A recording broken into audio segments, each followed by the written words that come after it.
Show Warriors episode 443. Woo! As always, I'm your host, Justin Baker, and as always, I'm joined by Viable Human Chris Saturn. Hello. And Andrew. Also woo. As far as housekeeping, Andrew's here. He's joining us. Andrew. This is our... So the way the shows end up kind of shaking out is that the first episode of the new year is kind of our... Because this is our first recorded episode in 2024. The previous episodes come out in 2024, but this first time we are now in 2024 with you. Mm-hmm. And so this is kind of our last phone-in recording session before it's like, oh, we got to get back on the ball of like doing it right. Did any of us listen to last year's episode where the three of us did this? No. Oh, okay, me either. No, that would have taken more time than I wanted to. Yeah. More time than it's in the day, you know. I couldn't say it. Theoretically, our last phoned-in topics when we do our wish list for the year, and Andrew's here to give us his wish list because he was on the last one. He was in 2023. Yeah. Was Guy on that one too? No, it was just the three of us, and we all had COVID, and I could barely speak. Yeah. Well, you guys said you guys were doing a phone-in episode, and I was like, well, I want in on the phone-in part. So low effort, count me in. As far as weeks, I had one, and I talked a little bit on the most recent Talking Wizards, and I think maybe on Read Along, which is coming out very shortly, about how I was kind of feeling that sort of MMO itch, you know? And that itch that says I have too much time and I don't want it anymore? Yeah, that itch that's like, what if I had a job? What if I paid to work a job? Yeah, what if I worked a job that paid me in nothings? Paid me in negative money. And so I went and I was like, well, I'll check out what's going on with World of Warcraft Classic because Activision is now Microsoft. Right. And so I think we're kind of like collectively and Bobby Kotick has been removed. He's been removed, so I think we're all kind of collectively like, all right, well, Blizzard and Activision is back on the table. Yeah. And so I went and resubscribed to World of Warcraft, and I booted up World of Warcraft Classic, and man, let me tell you, it's the exact same game as it was. It has not changed. And I get that that's the whole point is that that's what Classic is. Yeah, that's and I booted it up and I played a little bit, and I was like, this is actually really fun because I had quit WoW after, let's see, I played Burning Crusade, I played Cataclysm, I played Wrath of the Lich King, I played Cataclysm, and then right when they brought in the Panda Bears is when I was like, I'm done. Yeah. And so Kung Fu Panda, I believe. When they brought in Jack Black is Kung Fu Panda, I was like, I'm done with it. Yeah. And so, I mean, God, that was, I don't know, 10 years ago? I have no idea. At least. Yeah. I have no idea. I think it was more than 10 years ago. And so I was like, well, you know I like Classic, and I've been playing Classic, and I was like, well, I do miss some of because Classic is like vanilla World of Warcraft. They have a version of Classic that is getting expansions. So there's like Classic, which is just vanilla WoW. Yeah. There's like Classic Plus that's like WoW with... They're slowly rolling out the expansions in the same order. It's catching back up. And then there's Season of Discovery. And so I played like classic vanilla, and I was like, this is cool, but I do miss some of the kind of quality of life features of the later stuff. So I'll go check out retail. Yeah. Which is what they call the currentest version of World of Warcraft. Yeah. And you log in, and it still has all my characters from forever ago, from 19 years ago. Yeah. And I log in, and I log into my character, my last character I remember playing, which was a warlock. And I was level 60-something, and they squished me. They call it squishing. My levels got squished down to like 29. Yeah. And I logged in, and I immediately had no idea what anything is. I didn't know where I was. I didn't know what was happening. Right. And then the game's like, welcome back. Here's some campaign missions to get you started. And then there's pop-ups and all the old stuff and the new stuff. Yeah. And I think I equated it to Homer Simpson's makeup shotgun is what it felt like, where you're just like, stop! Ah! Yeah. No, that was kind of my experience when I first tried to go back to FF14, because it had been several years since I had played that. And So instead of me trying to relearn the game, I started a brand new character and caught all the way up to where I was and then resumed. That's kind of what I started doing on retail, but then it just wasn't. I wasn't having as much fun as Classic, and I ended up going back to the Classic servers. I think it's just that we talked about this a lot in the Discord, but I really just want the barest bones amount of game required for it to be a game attached to a chat room. Like, that's what I'm at. I'm there to socialize. Yeah, you're looking for the massively multiplayer more than you are the game. Yes, this is what I'm after. I want the social interaction of chatting with people and making parties by being like, hey, I see you killing these boars. I also need to kill these boars. Would you like to kill these boars together? Like, that's fine. So, like, that's what I'm after. And of course, because I never do anything in small increments. Mm-hmm. No, which I think is what we've learned about me. You jump into the deep end every time you have an interest. Is that nothing can be, I'll just do a little bit of this. So I also started Final Fantasy XIV. Yeah. Oh, okay. At the same time. Short little game. Yeah. Yeah. And got to deal with the fucking account disaster that is Final Fantasy. So I buy the game on Steam, and then I go and I resubscribe. I buy it on Steam. I go to FinalFantasy14.com or whatever. I add money, so I've got like a month of game time. Yeah. And I go to log into Steam, and it's like, yeah, you don't own this. You don't have a subscription. And I'm like, well, I do. Turns out I owned the PC version. Correct. And the PC version is not the same as the Steam version. Correct. So I have to make a separate sub-account inside my Final Fantasy XIV account that brings over none of my characters or rewards that I had from my old account to then play my new exclusive sub-account only on Steam, because that's the only... And with your Steam account, you can't just go to the Square Enix website and add money or go buy a Game Time card or whatever. You have to buy your Game Time through Steam, or it doesn't count. It'll go to your other account. See, that's what's weird is I didn't buy my Game Time through Steam. Were you sure you didn't accidentally buy it for your other service account then? I did, but then I didn't have to buy it again for my Steam copy. Well, you sure you didn't just get the initial 45 days with your Steam copy? I got 30 days. What are you talking about, 45 days? Initial 30 days then.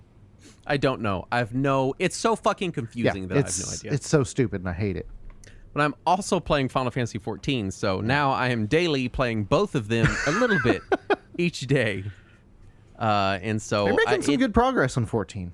I feel like I'm doing pretty good. I've been playing for, I don't know, was it 4 days now? Yeah, and I'm like level 34. Yeah, it's set up now to just really accelerate the experience growth for the first at least 50 levels. I'm on a low population server, so I get a boost from that, and I keep getting the rested experience, whatever they call it in 14. Yeah, they call it rested experience. So I'm pretty habitually getting 200% experience for everything. Yes. And that goes fast. Yeah. Nice. It goes real fast. But Saturn, what have you been playing with my final free time? So we had our holidays since the last time I recorded, and so I was feeling festive because of the holidays. So I decided it was time to bust out some indie horror games because that's what you do during the holidays.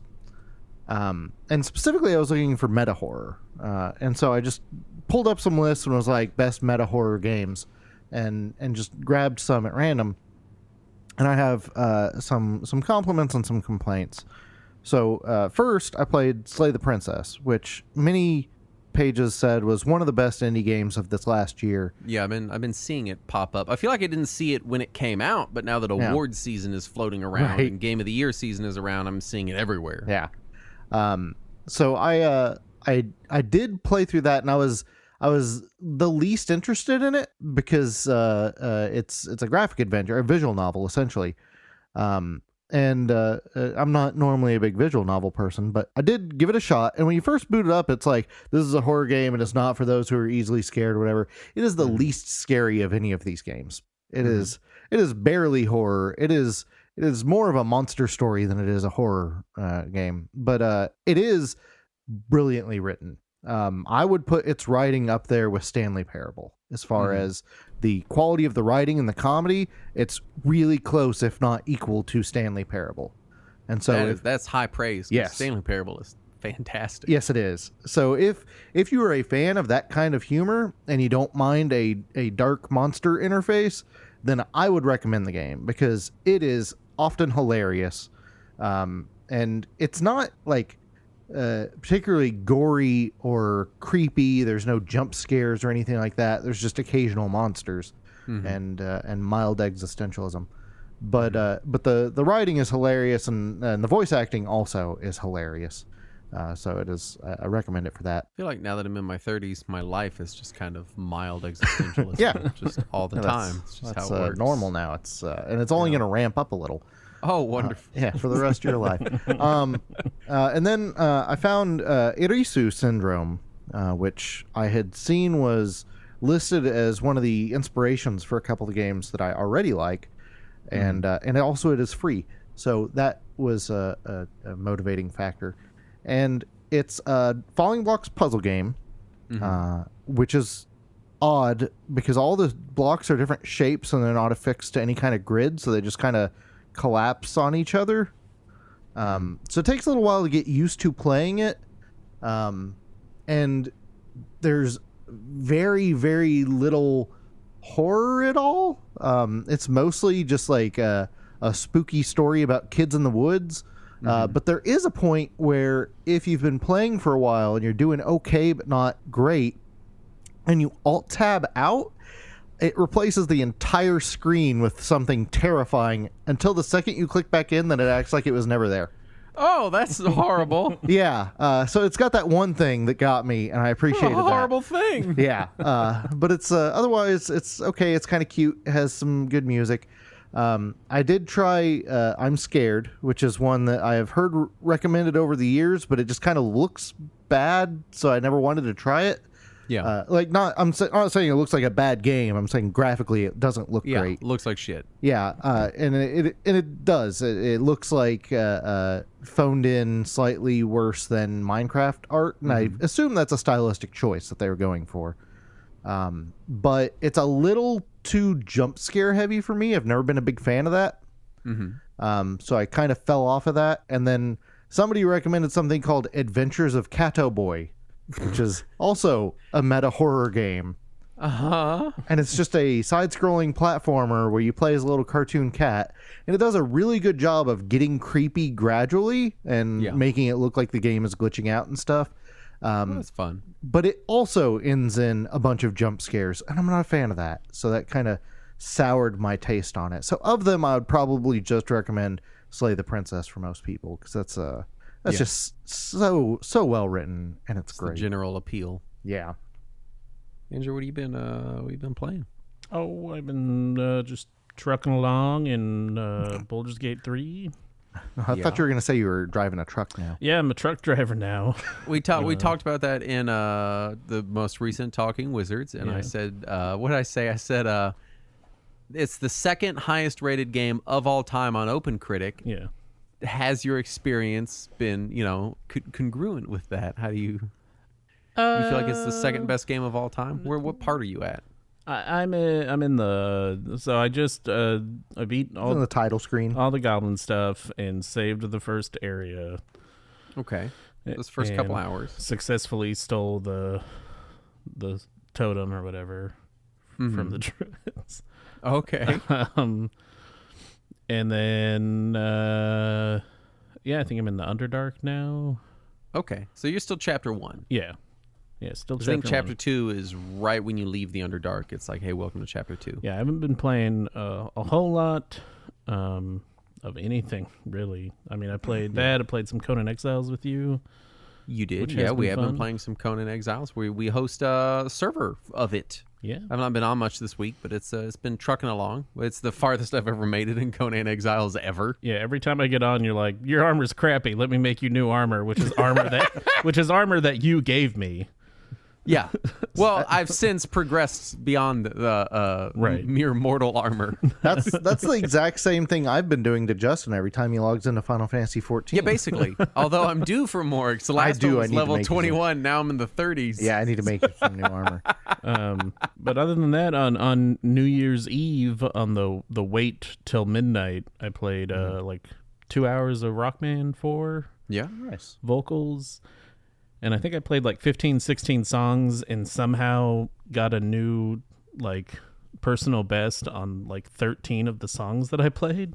Nice. Look at you going out with a bang in 2023. Including a song that I had already 100%ed. Nice. So would you 101% it? How's that even work? I think I utilized the star power more effectively to get a higher score. But I was quite it was the first song I played and I was shocked afterwards. Nice. But well, let's do some news then. Yeah. I suppose. The entirety of Clockwork Knight is hidden in Clockwork Knight 2 and can be unlocked with a button code at the title screen. You think they would have advertised this sometime before now. That would have blown my... Well, I think Sega didn't want to advertise it because then you wouldn't have gone and bought Clockwork Knight 1. I guess it just seems like... I don't know. Like, what a weird thing. I'm guessing that the programmers had the game there for like assets or reusing code or whatever, and then just decided to keep it in as like a treat for themselves, but didn't want to tell anybody because they were worried Sega would get upset. That's my guess. Yeah. I mean, Clockwork Knight was kind of, for better or for worse, kind of one of the poster child games for the Saturn in the West. Yeah, I like the game. It's not great, but I like it. Yeah, I don't know. Like, of all the Sega Saturn games to be the poster child, Clockwork Knight, which really, I don't know how much that was Sega and how much that was just the press, because the press seemed to really enjoy Clockwork Knight. Yeah, Sega was also pretty. It was listed on all their boxes and everything. Was it? It was a pretty solid C- game. Yeah, sounds about right. Nintendo 3DS and Wii U login and authentication servers have gone dark. Well, they're back now. Well, some of them are back. And other 3DS and Wii U games started experiencing network connectivity issues in advance of the announced shutdown. Some services have been restored after media attention, but they're still going away. And was it like April, something like that? Yeah, and what's funny is the first group that noticed it and pointed it out were the guys behind Pretendo, which is the basically the replacement for those services, the fan-made replacement network for 3DS and Wii U. Yeah. And they had advertised that, hey, there's some issues with these servers. We think they're coming back up. This is what the exact problem is. It does not look like it was a full shutdown. And then several media organizations immediately grabbed that and were like, Nintendo's shutting down all the servers immediately. Yeah. So, you know. Well, Saturn, finding out the truth would require journalism. Mm-hmm, yeah. And we don't do that anymore. Nobody does that anymore. Yeah, we tell ChatGPT to write an article about it. Yeah. And then we publish it at IGN.com. Bam! Got him. Take that, IGN.com. Nintendo Switch Flash Cart may be on the way, supposedly compatible with all Switch firmwares.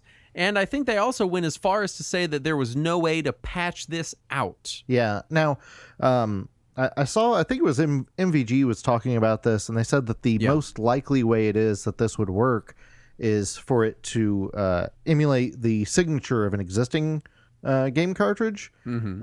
And Nintendo tracks those on an individual cartridge basis. That's how they're able to reward the My Nintendo reward points. Right. And not reward it again if somebody puts it in a different system.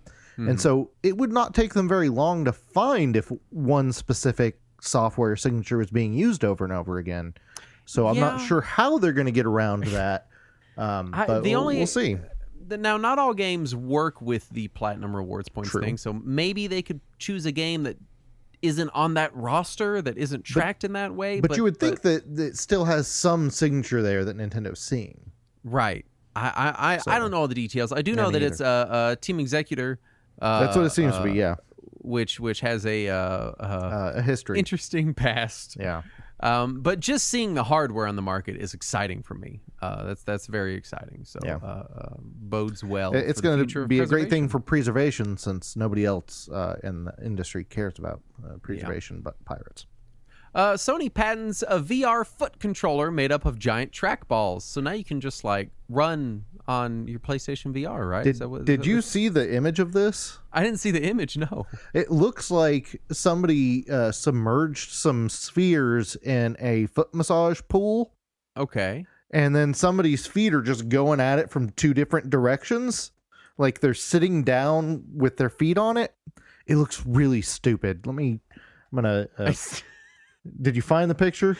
No, I was scrolling for it and I don't see it. Oh, okay. Let me find it here. Let's see it. Is it the like circle? Yeah, I'll post it in our chat. But it's the stupidest thing. I recommend that people go and look for this on the internets, where the internets are. Internet.com. Yeah, on internet.com. Yeah, /AOL. Yeah, it's the Sony VR foot controller, and man, it is. I have to say that I'm impressed with how dedicated to VR Sony is. They must be making some money on it, because they've released 2 different VR systems. They're doing this thing, like they're doing a lot, which is saying something, because they just pretended the Vita didn't exist after like a year and a half. Right. So, Here, I sent you the image of it in our chat there. All right, let's see this. It's so the technology, the picture's fine. It's the weird angles the 2 feet are coming from that look bizarre. That's my concern. Is that not how you sit, Justin? It looks like 2 different people with 2 different feet. Yeah. Who drew this? I don't know. I'm like taken aback by it now. It looks. China issues new draft rules for online game management, which has immediately affected the market. Yeah, especially the mobile market. Yes, in very big ways. For anyone that thinks like, well, that's the Chinese game market, who cares? Let me remind you, the largest game company in the entire planet Earth is Tencent. Right. And immediately companies started panicking. Money was being hemorrhaged all over the place. And Tencent's from Missouri, right? No, Missouri, China. Oh, right. They're Chinese, right. Yeah. Oh, yeah. My bad. Really, any crackdowns on the video game market, video game investments, anything like that from China is absolutely going to affect the worldwide game market, right? Even if only through companies like Tencent feeling a squeeze, and then suddenly Tencent, who has been the kind of, I don't want to call them a shadow investor or anything like nefarious, but they're pretty famous for investing a sizable stake in a company and then just going, hey, you do you however you want. We just want the kickbacks, right? Yeah.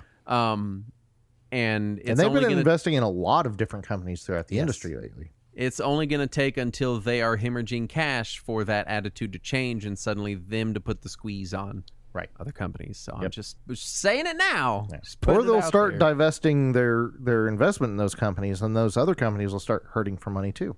Yep. Like if Tencent divested themselves of gaming totally right now, it would crash huge amounts of the gaming market. Like that's how much they own. Yeah. More Genesis downports shown as beta and demo footage. We got Castlevania Symphony of the Night and Street Fighter Alpha proofs, both showcased. I saw the Symphony of the Night one. Yep. It looked so weird. It does look weird looking. It sounds weird too. Like when I was looking at it, I didn't look at anything else. I just saw the screenshot and I was like, what is happening? Very strange. The actual video of it looks pretty close to the original, just missing a lot of frames of animation. Yeah, but the sound is real off. Street Fighter Alpha looks pretty close. I'm increasingly shocked with how good all of these fighting game downports to Genesis have looked lately. Yeah, for sure. Legend of Zelda Minish Cap has been decompiled, which means that someone might plop a PC remake on the internet and then run away before they get sued into oblivion. Which is what happened with Link's Awakening. Yeah, I'm hoping so, because I didn't hate Minish Cap. I thought it was all right. I just never clicked with it, and this is gonna sound like the shittiest Nintendo fan opinion, but it just didn't feel very Zelda-y to me. I'm not quite sure what it was, but I don't know. I don't know. I never could click with that one. We thought it was a great game. It's one of those games where when I'm playing it, I'm like, this is very well made, and then I turn it off, and I'm like, I'm never gonna think about that again. I have a lot of those games. Internal Sony leak shows that the PS3 still had over 1.9 million monthly active users as recently as February 2023. which is a lot. I wonder how many of them are just using it for Netflix, though. Does Netflix even still work on PS3? Because a lot of older Netflix apps get like shut down. Like really? It doesn't work on the Wii. It doesn't work on. I don't know that the 3DS wasn't there a 3DS Netflix. I don't think that works anymore. That one doesn't work anymore. So because Netflix is always updating their codecs, I would be pretty surprised to learn that the PS3 version still functioned. Maybe they're just watching Crunchyroll on there then. That must be it. Yeah. It's got to be it, Saturn. You solved it. Slay the Princess developers say that players who can't afford the game should pirate it. Finally. Because guess what? They're going to anyway, but it's good of them to just be like, yeah, just go fucking pirate it if you can't afford the goddamn thing. Like, we don't care because piracy does not legitimately and meaningfully affect video game sales. I'm just going to say it, and then people can get all mad. But it's true, and we have the data on it. Yeah. Like, we know. And I'm glad that a dev is finally just saying it out loud too, because that's honestly, so many of them have been saying it kind of under their breath for years, but to hear one of them just saying it out loud, just well then go pirate our game if you can't even afford it. That's nice. I appreciate that. Yeah, I mean, here's the thing: if you can't afford the game, they're not losing a sale anyway. Right, yeah, exactly. You're not like And finally, NBA 2K4 inadvertently put some DLC on sale for lower than the in-game exchange price, leading to some users getting tons of in-game currency. So that's the only thing that's interesting about that story, though, is how upset the pay-to-win players got. Yeah. Because I can only imagine. It's hilarious. There's all these news articles about how pissed off people are that they poured tons of money into some sports game I don't care about. But it's just really funny to me to see it painted so clearly exactly how little that investment is worth. Yeah. Because just overnight, all the money that they poured into DLC and in-game currency and all that shit was instantly worthless. And that's really amusing to me. And I hope more people see that and think, maybe I shouldn't buy in-game currency and predatory DLC. What doesn't make sense is, were they also mad at people that just had more money than them and spent more money? Like, that's effectively what this is I don't understand. No, they're okay with that part. I just don't. I'll never understand. I've given up trying to understand. I know it'll never happen, but I really hope that stories like this will eventually break through to people and they'll stop spending money on predatory in-game currencies and shit. Like, unless you're Jeff Bezos, like, someone out there is going to spend more money in NBA 2K4 than you and have better shit than you. I just don't. I was playing World of Warcraft the other day, and there's a guy named Jeff Blazos. And he kept running by me, and every time he did, I was like, there goes Jeff Blazos. There was a dude in one of the raids that I ran in Final Fantasy 14 one time whose appearance was the default main character from all the FMVs and stuff in the game. Mm-hmm. And his character name was John Final Fantasy 14. So everybody throughout the entire raid were like, "Oh my god, the main character is here!" Everybody try to perform well. We don't want to look bad in front of the main character. Which brings us to our topic at hand, which is our 2024 wish list. Yes. For Synopsis, Saturn wrote, "We don't have free time, but we do have demands." And isn't that the truth? There's really no major structure to this episode. Last year, we were all sick with COVID and recovering from COVID. And so we just kind of winged it, and we're just going to wing it again this year because last year, I was feverish, but I think it went well. Now, I could barely speak last year when we did this. You got very sick from COVID. I was so sick. I got just pretty sick from COVID. It was like almost a month before I was fully recovered, too. I thought Courtney was going to die. There was a moment where I was like, do we need to go to the emergency room right now? Like, it was pretty bad. I did try to go to the emergency room, and they're like, oh, get some rest. Well, Saturn, you also just like got, that, like sad Eeyore. You also got like every single symptom that you could possibly get, basically. Yeah, well, you did out of all of them. I had a simultaneous sinus infection on top of COVID, which only made it worse. Yeah. So I'm just going to really fast fire through my wish list from last year, which Saturn very graciously put in the notes. I wanted Nintendo to falter a bit because I felt like they were getting boring. I don't think that happened. I think, if anything, they're still sailing high off the back of Tears of the Kingdom. Right. I wanted more mini consoles. I don't think we really saw any of those. There's a little bit of movement in this. There was a PC mini console. What did we see? There was that one that was announced. Yeah. Yeah, and then the Amiga wasn't this year, was it? No, or that was previous year. Was it? Yeah.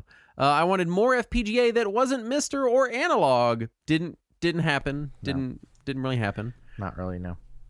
I wanted the continuation of high-quality emulation handhelds, which did happen. I would say happened. It was a very good year for emulation handhelds. Yeah.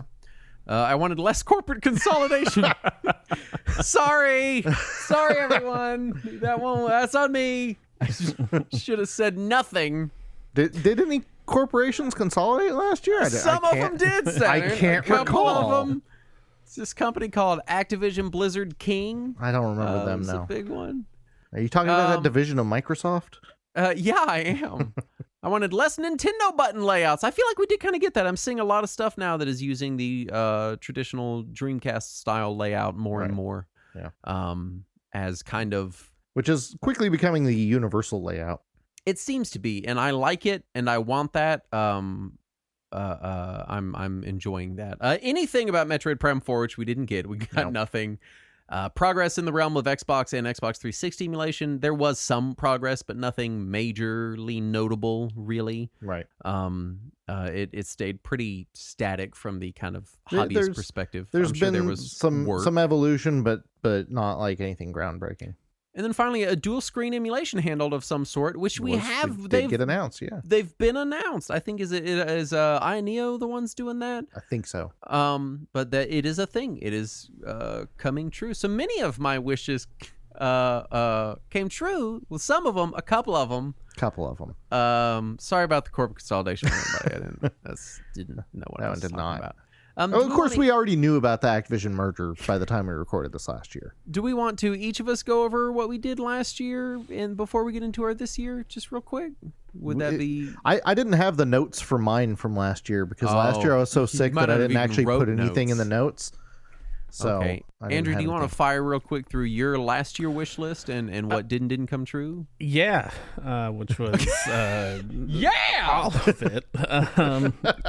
So I wanted a Metal Gear Solid 1 remake, kind of similar. Surprise! to You got a re-release. Enjoy it. It's not saying.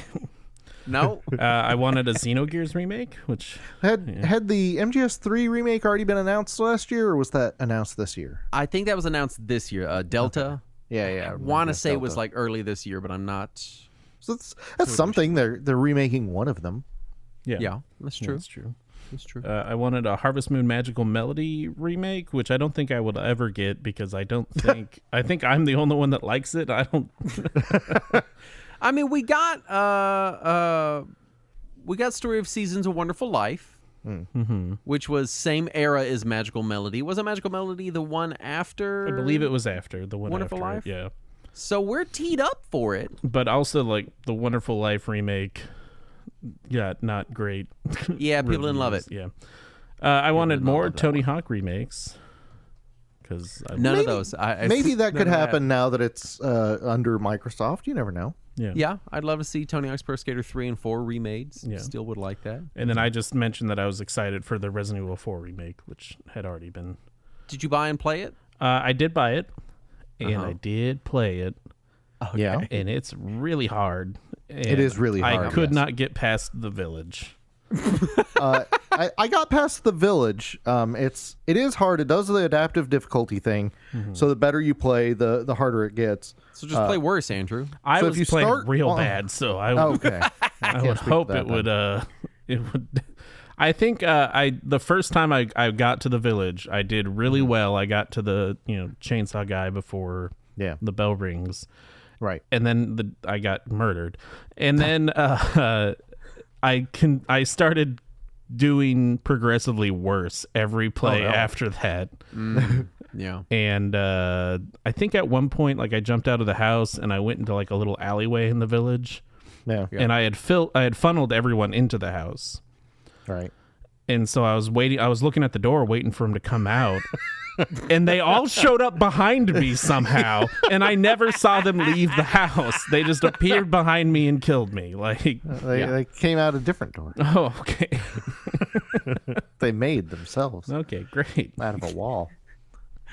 All right. Let's jump into 2024 wish lists. I'll lead the way. Yeah. For my not retro list, I want to see Mega Man 12. Yeah, me too. Where is it? Mega Man 11 came out. It did well. People liked it. It reviewed well, and it's just dead. If I could add an addendum to your request there, I would take Mega Man 12 or Mega Man X9. I want 12. I think I really liked 11. I like where they were going with it. I want to see 12. All right. Either way, though, I would be happy with either one of those. Yeah. Capcom's been kind of Mega Man happy with all the collections and collection re-releases and recombobulations and stuff, but no word on 12. Nothing. Like, not a peep. No. I really, this is a real concern of mine. I so badly want Vampire Survivors to remain independent. Yeah. Please. Right. Please don't buy them. Nobody buy them. Everyone, get the fuck out. Don't buy them. Epic, because we're talking to you. Like, I could totally see Microsoft coming in and being like, yeah, we gave them $1 billion. And then the devs would be like, we would be the dumbest people alive to not take that money. Yeah. Like, and I wouldn't blame them. Like, they would be set for fucking life. Their grandchildren would be set for life. I'd be sad, but I would not blame them at all. Just please, God, please stay independent. I know that to do so, you are trading obscene wealth. Right. But please stay independent. Well, hopefully the kind of crossover thing they did with Among Us is helping getting them some extra cash. So I hope so. I'm also, this is already announced, but the way Bay 12 works, who knows when it's going to happen. I'm really ready for Dwarf Fortress Adventure Mode to make it to the Steam version of the game. I really want that. They've been showing some early previews of it. I kind of just in general want to see more movement on Dwarf Fortress, because for people that don't know, it was pretty much made by one guy for forever, and is what can only be described the most complex video game ever made. Yeah. You can imagine that it takes a while for the one dude to add shit. Right. And they did bring in new team members from Kit Fox who have helped publish the game on Steam, and they're supposed to be helping with stuff, but I think it's just going to be a little bit of a change and a little bit of time before we start seeing movement, but as much as I love the Steam version of Dwarf Fortress, it has been just glacially slow for them having brought in a whole additional team to help. Yeah. So I'm really hoping and rooting for Dwarf Fortress Adventure Mode to hit sometime this year. I would be very excited about that. Retro gaming stuff. I still want affordable FPGA. Please give it to me. Supposedly that Switch flash card is going to have FPGA tech in it. FPGA technology is not copywritten by anybody. It's a concept that can be employed by any of these companies. We used it at our last job all the time. Just please, someone other than Analog, make some FPGA devices. The Mister is great, but it is a project. Yeah, it is a niche hobbyist device.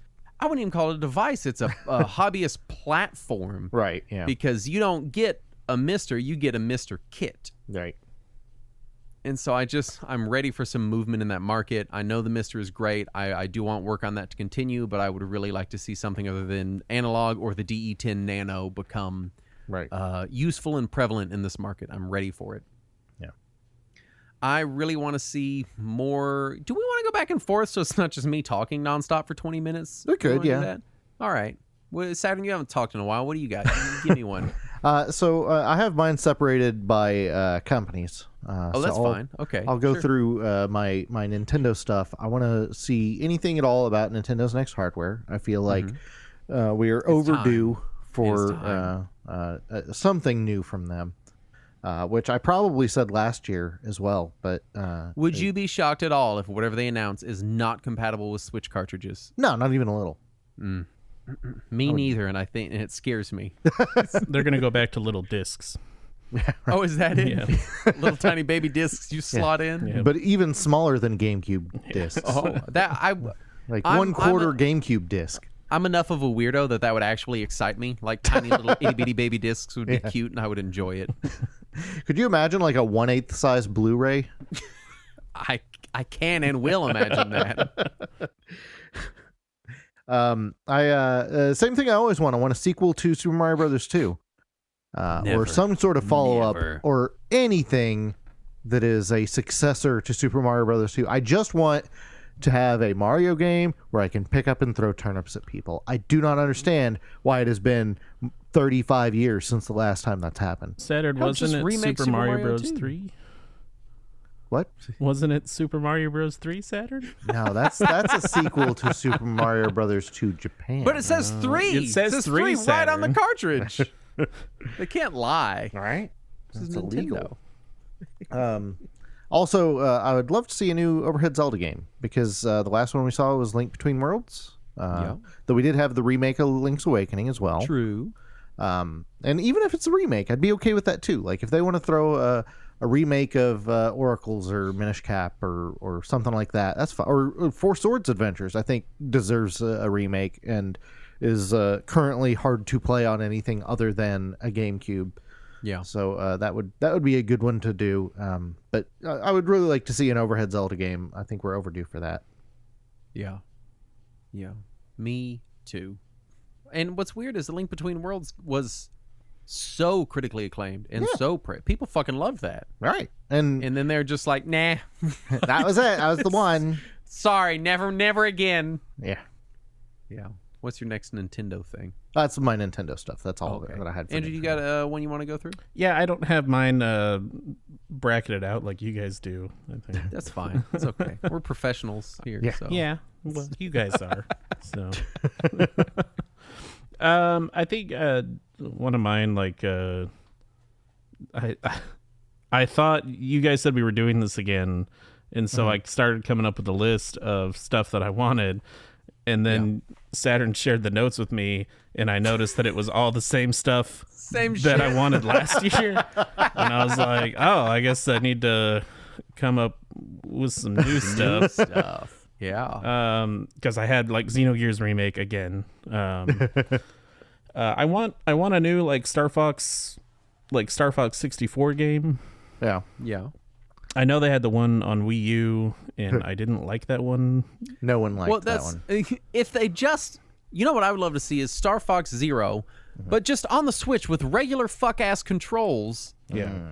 That would be great. While you're at it, do the same thing to Kid Icarus Uprising, please and thank you. What if instead they release Star Fox Zero on the Switch, but you have to play it with your cell phone as if it's a Wii U gamepad? No, they would make you play it with dual Joy-Cons, and that be the only control. Well, you still need the second screen, though, Justin. Yeah. Oh, right. They would make you pull out your Wii U, and they would have an attachment that connects to your Switch. I would fucking love it if they let me attach my gamepad to my Switch for dual screen gaming. I'd be like, hell yes! Yeah, I've got to share more. You want to give back I'll to me? Get it back to you because I've got significantly less than you guys did. So. I want more community focus on emulation. I know this is kind of a continued, it's a bit of a sticking point for us here. But this like masturbatory CRT original hardware circle jerk thing has run its course. Oh yeah. These things are too expensive, and I defy anyone other than like speed runners to be physically incapable of being able to enjoy emulation. And this is the challenge I would give to people that lodge these complaints, because I always see the same complaints, which are things like, well, the black levels on a CRT are better, or like, well, controller lag is so bad. Yes, in 2008, these were concerns in the emulation community. But display technology has gotten faster, has gotten better looking. Yes. Controller technology has improved. USB technology has improved. Right. If you have not meaningfully put time into trying emulation in at least the last 5 years, then you are light years behind where we currently are. If you haven't seen it, there's a video that what is their name? Linus, what's his name? Bill. Linus Tech Tips. Yeah, that guy. They did a video where they were comparing CRT versus a brand new OLED for classic games. Yeah. And whoever it was that was testing it, I think it was Linus himself, is not a big CRT person. Like he didn't realize that it was a big thing in the retro gaming community. Yeah. So he was just trying to see what the difference was. And there were a couple times where he was like, yeah, okay, that does look better because it's blending the colors and everything better, whatever. But on other times, because the new OLED screens have, better blacks, and because emulators have better CRT emulation, they're like, no, this actually does look better. Image better in general. Emulators do. Right. And so there were plenty of situations where like, no, this does look and feel better on the newer screen. Yeah. So I do think people need to give that another shot. Now, here's the thing. If you already have an original hardware and a CRT setup and you're happy with it, be happy with it. Yeah, that's great. But I see people in the community all the time coming in with like, well, if you're not going to get original hardware and a CRT, then there's really not much point. It's like, I'm sorry. It's just not true anymore. It is just simply not true that you cannot get meaningful, low lag, great looking emulation options. Justin, like if you're not going to use a 10-inch PVM, you might as well just play Fortnite all day. There's just no sense. It just it frustrates me to no end to see people and then what happens when you point these things out, like, hey, actually with run ahead and good USB cables and wired controllers, the lag is honestly not noticeable, even on things I do have muscle memory with. And then you get people following up with things like, well, there's just something about the glow of a CRT, which I see referenced all the time. All the time, the glow of a CRT. I'm sorry, all backlit screens emit glows. There's just a feature, like, I understand that we have this fuzzy nostalgia for CRTs, and that's wonderful, and that's great. I don't want to yuck anybody's yum. If that's what you enjoy about it, if you just enjoy that you can touch the screen, it gives you the little staticies, do you? Justin, there's just something about that microwave-like hum that you get from a good that CRT. 15 kilohertz directly in my ear. I just love it. That's my final retro gaming thing. Saturn, what do you have? I'll go into my Xbox stuff then. So first, I would like any acknowledgement whatsoever of all of Microsoft's newly acquired massive back catalog. Yeah, that'd be awesome. Because they just got a shitload of games from Activision and Infocom and Blizzard and Sierra and Bethesda and all these classic companies who, especially in the PC field, but also in the console space, have just an enormous back catalog of games. And I was thinking, even if they were to release something similar to the NSO app, the Nintendo Switch Online app on Switch, which granted it would just be rolled into Game Pass or whatever, but just having like a separate app that just emulates a bunch of their old PC or console games, that'd be fine. Even if it doesn't have all the bells and whistles, that's how the NSO app works, but it's just a freebie thing they throw with their online service. And I feel like that's something that Microsoft could easily get away with how many classic games they suddenly own. Totally. Also, I would like them to restart the backwards compatibility program. Fat chance. Well, they said that it could restart in the future. They had paused it because of the Series X release. I see. Which was, for people not paying attention, over 3 years ago. Oh my God. Time. So it feels like it is time for us to resume the backwards compatibility program. And there has been rumblings that they may be doing so with some of these Activision acquisitions. Some of the Activision games that were not previously backwards compatible might suddenly become backwards compatible now that they have acquired them. And if they do that, I hope that means they will just open the program up again and try to get some more rights to stuff. I know they said before that was the big stumbling block at this point, was most of the stuff that is left is either too hard to emulate or they couldn't get rights, but I'd still like to see them try at least. Yeah. And then also I would like for them to release a BD-ROM add-on like Sony has for the PS5, so that people with the Series S can play old games on their Series S or whatever other. Yet, just include compatibility with any USB Blu-ray drive. But Justin, DRM. Yeah, it's on the fucking disc, so it's fine. But they have the firmware on the drive that reads it. Oh my God! Yeah, can't you just plug in an HD DVD player from the 360? Yeah, just plug in an X360 HD DVD-ROM. Yeah, that'll be fine. And I wish. I wish. How many people you think are going to write in and be like, Justin, didn't you just buy a CRT a couple years ago? That was more than a couple of years ago. Yeah. I guess it has been. It's been a while. As I was saying, I was like, someone's going to go listen to an old episode and be like, but here. What other Xbox related stuff do you have? Also, I want to see, like you'd said, better fan emulation of the Xbox than the Xbox 360. And I would also like to see an easier hack for the Xbox 360, especially now that I personally own 3 of them. I need something to do with them, please. They just sit in boxes. Yeah. And I'd like for them to do a thing, so please let me hack them easier without having to open them up. Please. Yeah. Andrew, you got one for us? Sure. I would like a Metal Gear Solid 4 release on anything other than the PS3. Good luck. What if it's on PS5 exclusively as a streaming title? Ooh, because that might happen soon. Oh. Do I have to be a PS Plus member? You do. You have to pay the $180 a year subscription. Oh my God. But hey, you can probably stream it to your PlayStation Portal. You could. I don't have one of those. If you have a PS5 for it to connect to, because it can't connect directly. Yeah. Okay. Yeah, I can't do that. It can stream only from a PS5, not from the internet for some fucking reason. Right. What's the frame rate on the streamed game? Oh, it's about as good as your router can handle. Yep. So okay. Not awesome. Oh, this sounds good. I'm glad my dream is coming true. On my wired connection to my PC, my PS5 streams like shit, if that gives you any indication. Oh, good. Yeah. That's good. Yeah. Wish granted. I guess I can. I had a different section, but I'll jump ahead to my Switch, Xbox, PS5, since Saturn, you were doing kind of your Xbox stuff. Because I lumped these 3 together. And honestly, with the rise of kind of handheld gaming PCs and emulation handhelds really getting high quality, I'm kind of reaching the point of just sort of letting the big 3 go. Yeah.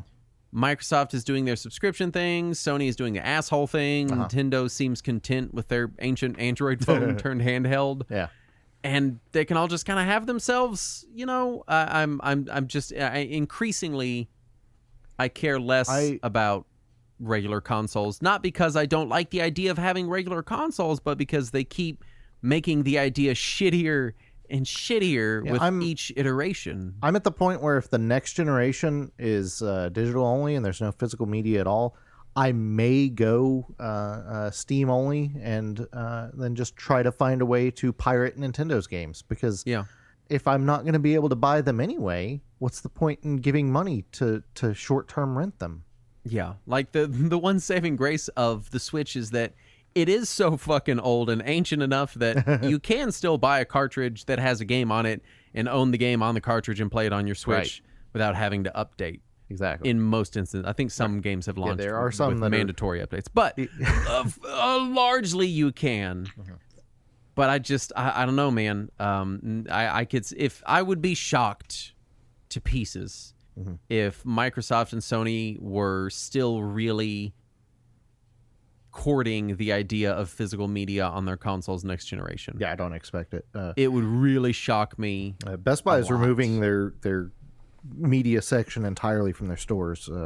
Both movies and games, and now Target is starting to do the same. So we're running out of places to even buy physical games. It's one of those things where, like, I'm with you. Like, the companies themselves have already been shifting their business model. It kind of makes me think of like when Nintendo Power shut down and everyone was like crying all these crocodile tears, and I'm like, none of you have read the magazine in 20 years, right? And those of us that have know that it was a piece of shit for a long time before it shut down. Yeah. I'm sad that the idea of it is gone, but it hasn't been an idea worth having for a while. Right. And I think that's just kind of where we're landing with the home console market. Which is sad, because I still prefer to play on consoles when I can. Yeah.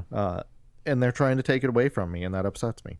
But even then, on that front, Sony exclusives are getting released on Steam, PC, like with a year or two delay. Microsoft is day and date release. Yeah, pretty much. Yeah, day and date everything straight to Steam. Yep. And so it's like, and even if it's not on Steam, it's on the Xbox app for PC. So, and everything Nintendo makes is so old that it can pretty much be emulated within the first couple weeks.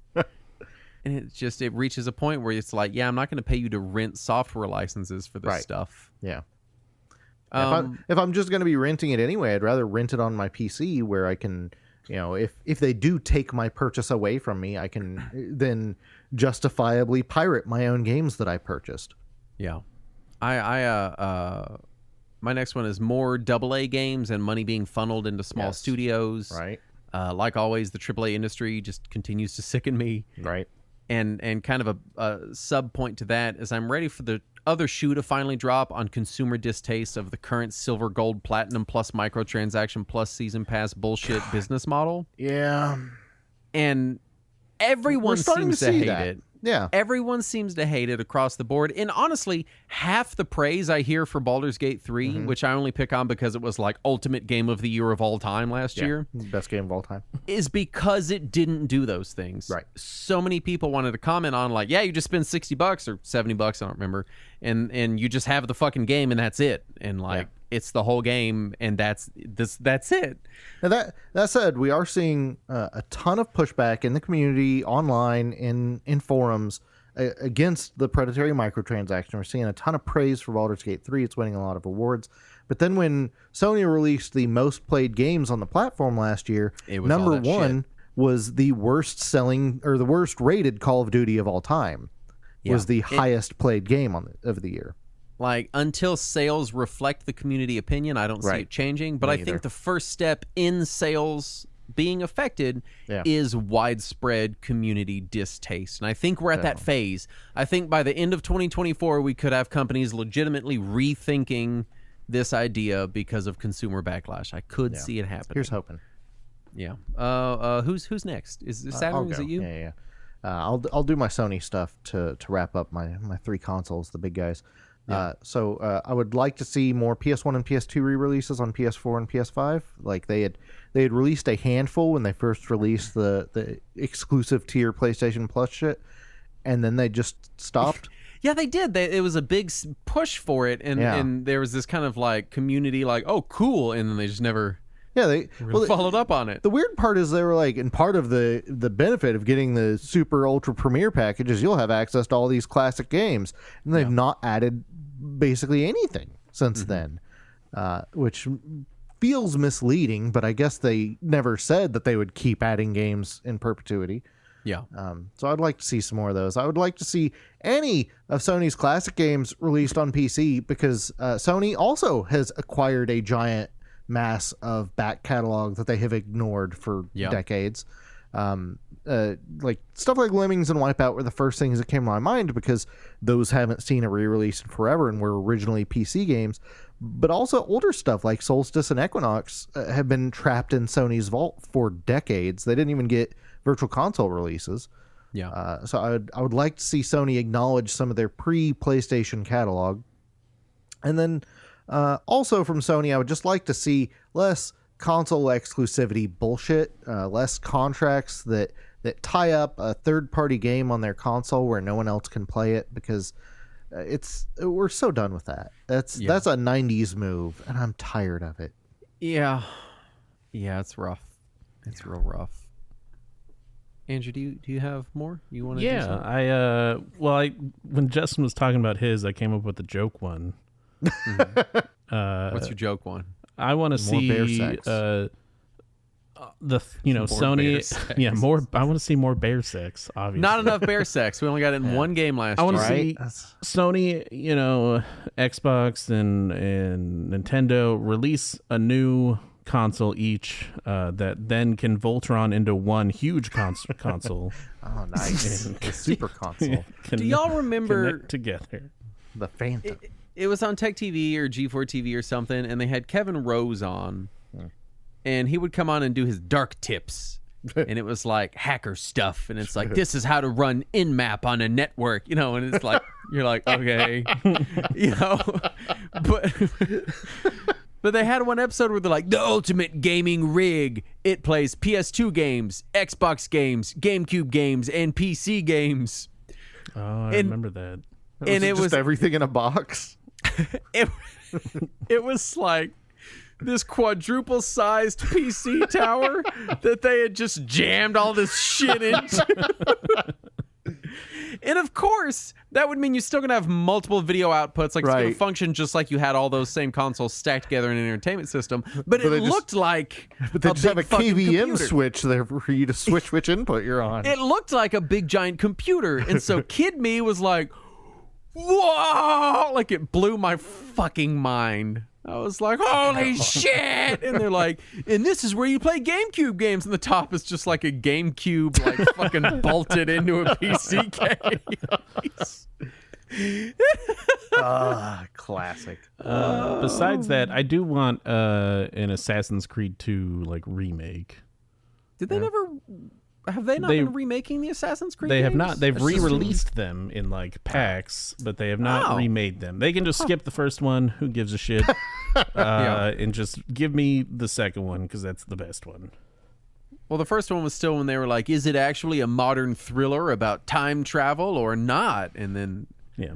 Or not time travel, but, like, whatever the fuck was going on in that game.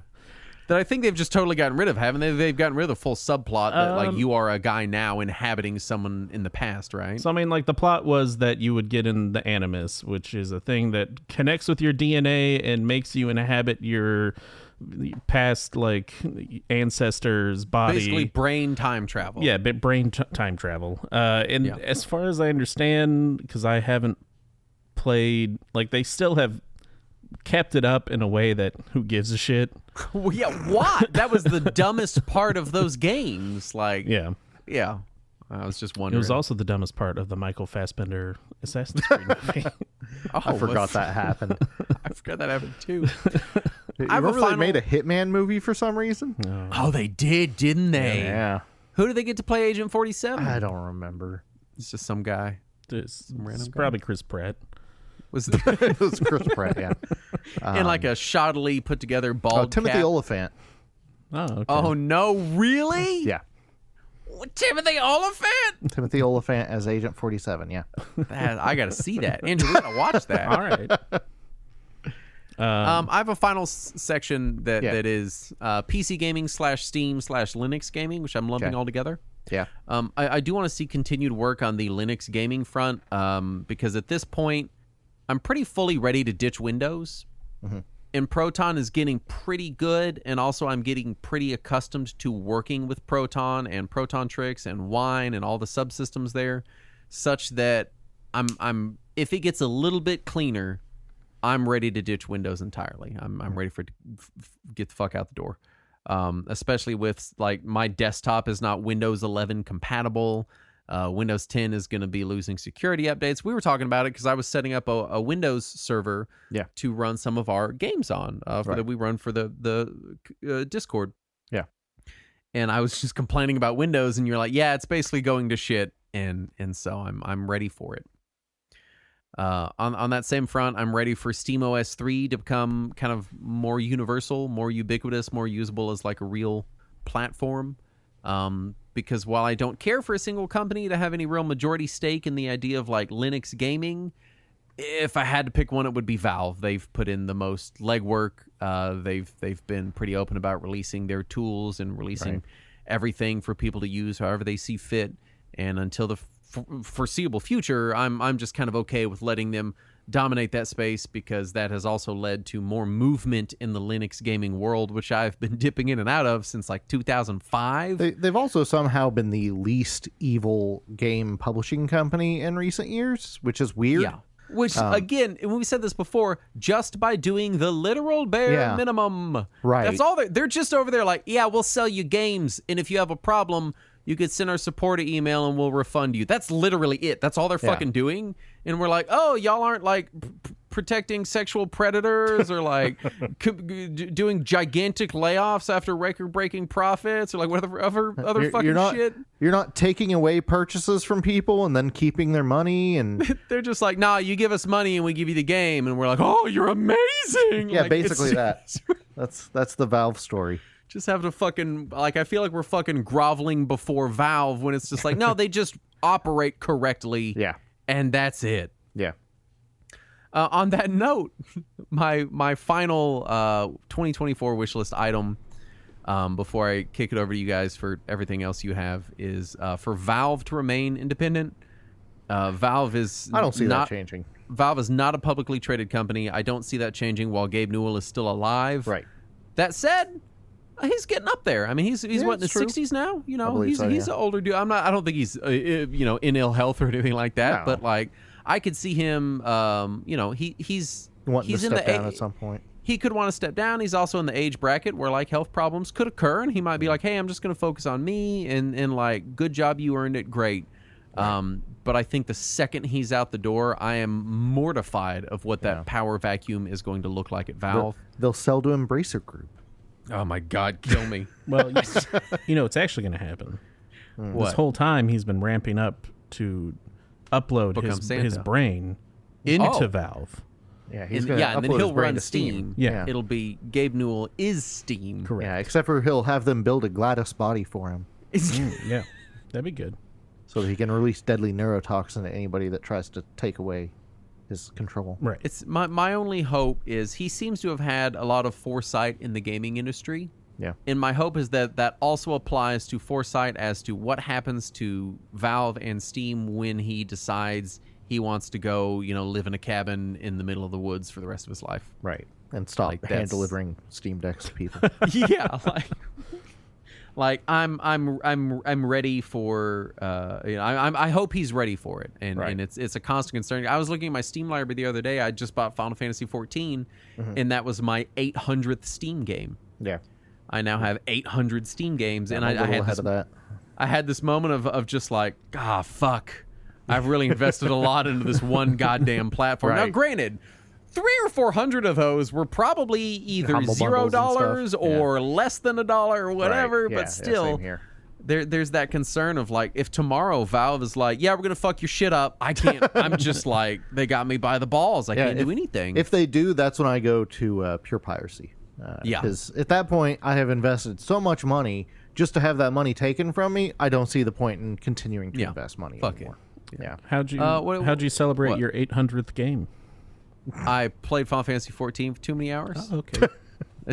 Too many hours. Let me tell you, I have played Final Fantasy 14 for too many hours. Let me ask you, because Saturn, we were talking in the chat about MMOs, and you were a little like, I could feel that you were a little bit like, well, no one wanted to play that with me when I was playing recently. Like a little bit of like, you weren't like acting all like hurt or anything, but there was a little bit of just like, well, y'all could have played with me when I was on. Yeah. And I never know like when to poke you about that, because you told me before, you're like, I had a legitimate problem with this game. Yeah, the first time I played it, I did have a legitimate problem, but this time I have not seen myself having that problem, because you shared a screenshot. Yeah. And it was because people were talking about Final Fantasy 14. You showed a screenshot of your character, and it showed literally every single job in the game at max level of 90. Yeah. And I was like, I know you said you had a problem, but that's like a problem. The funny thing is, when I look through my old friends list from back in the day, almost all of them are level 90 on everything. Man. And so have you ever friends that I know in real life that play are also level 90 and everything. Have you ever done the /game time to see where you're at? Just are you an avoider of that? Because I'm an avoider of that. I never want to know. I've seen it. It's a big number. Well, Saturn. Does it rate it in? Because WoW rates it in like days, months, years. Like or does it just give you like hours? I think it does break it down, but I had done the math last time, and it was just over 2,400 hours. Oh my God. Saturn. Granted, wow, a lot of that time is idle, because I used to play idle, at AFK, work, waiting for groups, chatting, just hanging out, chatting. Totally. Also, when I used to work from home at a previous job, I would just be logged in so that I could do crafting or whatever while I was working. And if things got busy at work, the game would just be sitting there running for like 4.5 hours, and I didn't touch it during that time. Yeah. So there was plenty of idle time in there, but also probably close to 2,000 hours of actually playing. I'm an avoider. I don't ever want to know my game time. Don't tell me. I don't want to know it. I just, please don't. Like, if it's a single player game, sure, but if it's an MMO or something, never tell me. My PS5 informed me that just this last year, mostly during the time that I was unemployed, playing from level 60 up to level 90, and also starting a new character to get to level 60. So basically the entire experience. Yeah. I put in a little over 1,000 hours. Oof. Yeah. That's a lot. It is a lot, yeah. You could always not have a problem by playing MMOs the way I played them back in high school, You mean play them for like a month and a half, and then your friend gets 10 levels ahead of you, and you're like, well, fuck that, we can't play together, and then you quit? No, be on dial-up, and then have your parents want the phone line back. Oh, no. Yeah. Oh, no. Well, how about this, Saturn? Like twice a day, I'll call you and be like, I need to call your Aunt Brenda. And you have to get off Final Fantasy 14. And then, as soon as I log off, I'll say, I don't even have an Aunt Brenda. And I'll also make you go do the dishes at the same time. Yeah. And then that'll simulate the Andrew the dishes experience. are already done. Mm-hmm. Too late. Oh, shit. Do y'all have any other week? That was all mine. That's all mine. Yeah. I got stuff too. I'll knock out the rest of mine real quick just to let Andrew have the last word. So I also have PC notes since you just did all your PC Valve stuff. Mm-hmm. So my PC notes are no notes. Just keep on doing what you're doing. PC, you're doing fine. Except for Epic. Fuck you. You know what you did. I'm a little excited that basically every other launcher has not died because people bought shit on them and they have to keep the launcher going for those people, but they kind of have died. Yeah. Except the only one left that's really putting up a fight is Epic, and it is going to be a fucking knockdown drag out. Oh, yeah. With Valve, they are going, and especially with how much money they're making off of Fortnite and shit. They're not going down easy. It is my concern that they might have enough money to just fully sandbag Valve.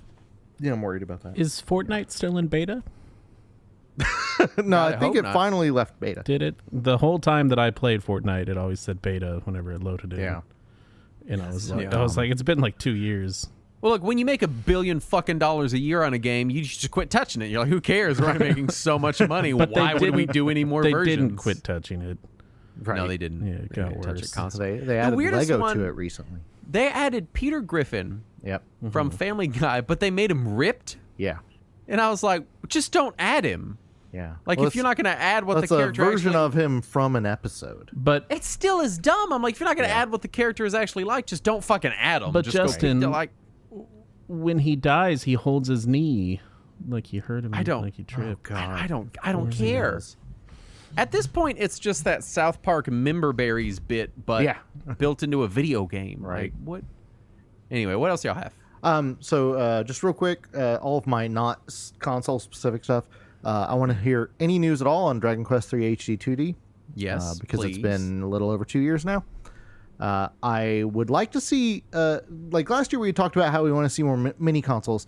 I want to see specialty mini consoles. Yeah, we saw that little finger DDR thing, didn't we? Right, but I want to see like $400. Yeah, I want to see a DDR thing that I plug into a TV and it comes with a couple of dance mats.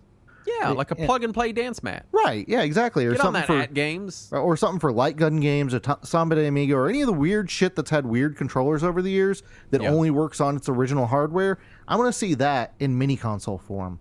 Yeah. Also, I would like to see more old PC games ported to consoles where they can maybe find a new audience. There's plenty of old PC games that are basically just like either abandoned or lost to time or only available on GOG. And I would like to see some of those made more openly available. I want to piggyback on that and say that when you do port an old PC game to console, go back and add controller support, or even make a new version with controller support for the PC version. Well, that's actually that port of Xanadu to Switch, the original PC-88 Xanadu, has controller support, and it plays all right on a controller. Occasionally it'll ask you to type something in and it'll bring up a keyboard, but it's pretty solid. I was messing around with that. That's neat, and I want to see more of that. Yeah. And then also I would really appreciate it if I could have some more time for all the stuff that released last year, because I've switched to the 37-hour day. I think it would be very beneficial for you. It's a good idea. Can you tell my employers that too? No, they have to meet you on your own terms. Shit. So good luck with that. I'm pretty sure if you switch to the 37-hour day, they would just make you work longer. Yeah. Oh, yeah, that's a good point. 15-hour work day. Actually, my new job is going to have 13-hour work days. That's no, but it's only like 4 days a week, right? 2 days are 13 hours and 2 days are 8 hours. Okay. Yeah, all right. Yeah. So, yeah, that's fine. 3-day weekend. Right. Andrew, what are your final ones? I think we're coming up on the end. I'm just going to, fire through. Again, Tony Hawk remakes, Yeah, more. Still would like to see that. I want an SSX remake because it was one of my favorite PS2 games ever. Weirdly forgotten franchise. Who owns that? Is that EA? EA, yeah. What the fuck are you doing, EA? I would love to see them just take the first 3 of them and bundle them. Yeah. But the don't even remaster. Just fucking put them in a nice bundle, some upscaling. Yep. That SSX reboot did so poorly that I think they're afraid of it. Yeah. Oh yeah, I forgot about that. That did tank hard. Mm-hmm. I have very fond memories of Medal of Honor, so I'd like to see that remade, but I don't know how well it would do. Well, they did reboot it a few years ago. They rebooted it, but it was like terrible.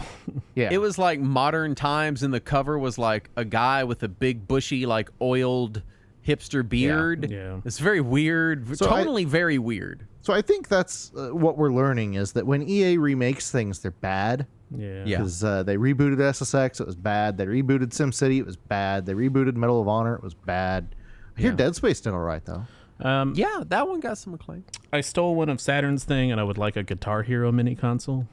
Oh yeah, see, there you go. Like it just, or just a guitar that you plug into your TV and it's got to be a rights things for a lot of this stuff because companies like At Games, these people that make these plug and play consoles would probably fucking kill for the license to do any of this shit. Well, because they probably have to relicense all of the music. The music. Right. Yeah, that'd be the pain. I keep wanting an N64 mini. Good luck. You're gonna get that analog N64 instead. Oh, okay. There you go.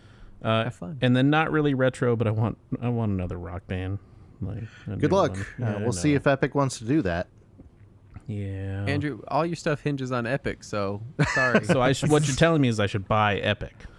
Yeah, no, I think you should, and then demand all the games. No, a lot of his stuff hinges on EA. Yeah, EA and Epic. Yeah. All right. Well, I'll email Jeff Bezos. And I'll be like, "Dear Jeff Bezos, please give me $40 billion so I can buy Epic and make them make another Rock Band." It's actually pronounced Blazos. Is it? That's Jeff Blazos. His full name is Jeff 420 Blazos. Oh. As far as final thoughts, there were some hot takes in here. Yeah. Obviously, if you got, I feel like I had some hot takes on the CRT thing. I feel like someone's going to come after me. Well, whatever. So we have Discord. Come chat with us. What you think about our predictions, things you disagree with, that sort of thing. We're also pretty hot take on like we're kind of feeling done with consoles. Yeah, not me. I'm fine with them. You love them? I like consoles. I still prefer consoles. Right, I like consoles too, but it seems like they're going to not be releasing what I consider a console anymore. That's my concern. Yeah, because once they go all digital, I won't care anymore. Yeah. But as far as final thoughts, 2023 was definitely a brutal year for the human beings in the industry. Right. And also a watershed year for critical acclaim and sales. Apparently there were more like high-rated Metacritic games in 2023 than like any other year that Metacritic tracks. I feel bad for like the B+ games this last year. I know. Because could you imagine me like, we had a solid B+ game, and everyone's just like, shut up, Baldur's Gate 3. Yeah, and Tears of the Kingdom and Spider-Man and all this other just like incredible shit that came out last year. And, so you're sitting there with Starfield, just being like, but look at our game.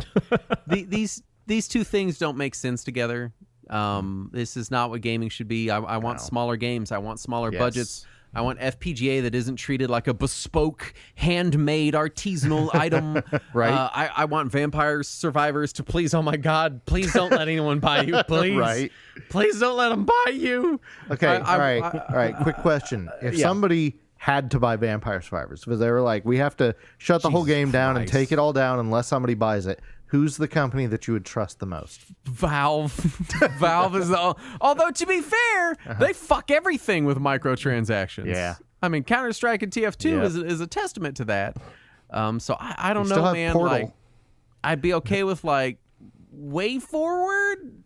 Maybe. Are they owned by somebody? I think they have a parent company now. They're partially owned by Tencent, I think. Oh, my God. Or the members of Retro Warriors could all break our piggy banks.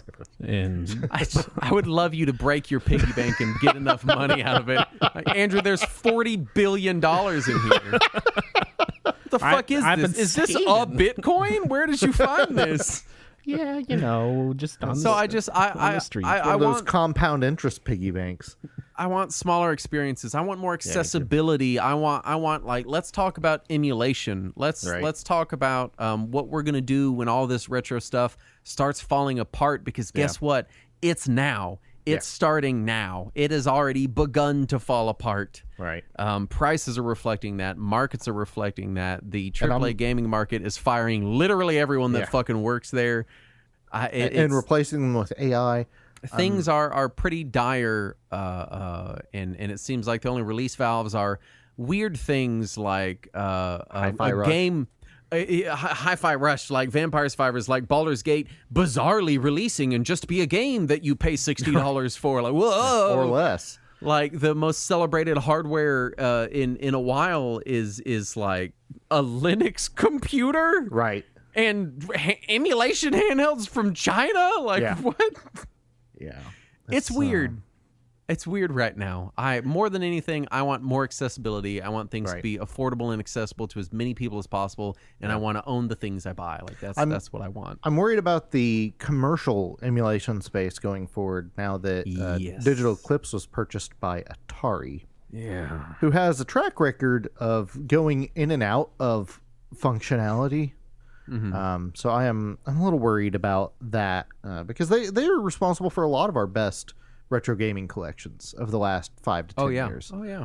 And I think they have some of their tools in house as far as what they're using. So I'm worried about emulation on the commercial sense. Fortunately, as we say every year, I think thank God for Pirates for preserving everything. Yep. Thank you, Pirates. Making things accessible for us, making things available to people. Thank you, RetroArch Project. Thank you, everyone who's contributed to the RetroArch Project. Thank you, people that are making cycle-accurate emulators. Right? Yeah, just... Thank you, all those people. Yeah, all these people who are giving up their time and devoting it to these free projects. I appreciate that. Thank you, everyone that made PC ports of Nintendo games that were better than any remake Nintendo ever could have imagined making. Thank you to everybody who releases mods for games to actually make them playable. Yes. Yeah. Andrew, do the Patreon transition for us. Oh, me? Yep. Yeah. Okay, welcome to the Patreon. We have one. It's us. We did it. You didn't do a segue, though. Oh, segue to the Patreon. Perfect. I did it. Oh, wait. If you like whatever Justin and Saturn were talking about just now, then you'll like our Patreon. You gotta give the URL. At patreon.com/... You know the URL, right? Retro Warriors. I don't know. Yeah, that's it. All right. No, you got it. Don't say you don't know. That was correct. I did it. You can listen to Talking Wizards, which is a great show. We have a Discord. Andrew's there. I am there. In which I host a Conan Exile server, a Terraria server. We have an Neverwinter Nights server. We have groups playing Final Fantasy XIV and World of Warcraft. Yep. We come play games with us. Come talk to us, please. We're so lonely. Oh my God. Please. Yeah. I'm so sad. I just want you to be there. He's so worried about Vampire Survivors getting bought up. He needs support. And we want to thank the following patrons, and Andrew's going to do After Saturn, so he's going to help us read them. Okay. We want to thank all the patrons, starting with Retro Video Games Zone Jason. And Craig C. And Chris R. Platform Agnostic. Puff Puff, please. Neil Hayes. William Owens. John Fry. A discounted cigarette. It's discontinued. Oh, I read it wrong. And Fart Butt. Fart Butt. What's that last one there, Justin? digitalfrustrations.com, which someone put in there, which was the name of our old podcast, but we never owned that domain. So I have no idea what is there. Maybe that person bought that domain. Maybe they did. Let me see. Digital Frustration.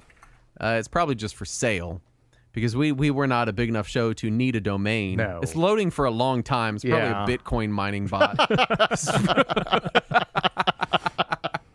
So if you want to mine Bitcoin. Yeah. Anyway, goodbye 2023. Fuck you. Etc. So thanks for the good games. Thanks for the good games. Thanks for the Vampire Survivors DLC. Yeah. And thanks for other games that probably came out in 2023, like Clax. That's all I got. Justin, it's 2024. There's not time for clacks. There might be. There is not. Anyway, have you seen the schedule lately? It is nuts. Thank you so much for listening. We'll be back next week. And as always, let us cling together.